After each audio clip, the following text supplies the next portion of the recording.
Hello mga bossing, it's me again, Jervias, magbabalik na naman. Today, another vlog, mini vlog naman tayo mga bossing dito ngayon. Kung minamalas naman tayo, ayan nga yung gulong ko dyan, running plug ko nga dyan mga bossing.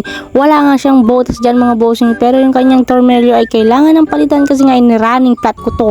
At dyan nga mga bossing ko, pinalitan ko na ng gulong at binilihan ko na rin. Naku, napagastos na naman ako, wala sa oras nito mga bossing. At dito nga mga bossing ko ay nag-road to ride na lang ako, tapos papunta tayo dun sa simple ko kasi nga tayo ay nautusan ng aking blank. At dyan nga mga bossing, pag dito nga, nandito na ako sa simple ko at magbabayad na rin ako mga bossing ko. At syempre pagkatapos ko magbayad dyan, syempre successful. Pupunta tayo dito sa OSIP kasi may kailangan akong bilihin dito mga bossing ko. At dyan nga pinagbuksan na ako ni OSIP ng kanyang pintuan. Basta ayun na yun, napaka-high-tech nito kapag may dadan na tao ay ayun, bigla-bigla na lang mag-open to. Basta ayun na yun. At dyan nga mga bossing ko ay hindi pa nga ako nag-almusal dito kaya dito ito ng aking binili. Ayan nga yung brand na like ko. Pero hindi ko pa rin natis ang aking gutom kaya pumunta na ako dito sa may gilid ng school namin. Kaya ayan, dito na ako nag-almusal. Ayan na yung inalmusal ko pero kakainin ko pa rin yung binili ko kanina.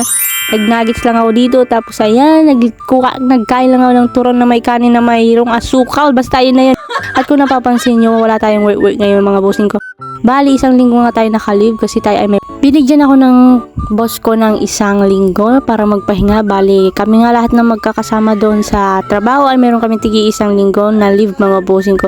Saktong-sakto nga kasi itong leave ko ay gawa lang namatay din yung aking tito. At basta yun, abangan nyo na lang sa susunod na video ko mga bossing. Hanggang dito ko muna tatapusin to. Bye-bye!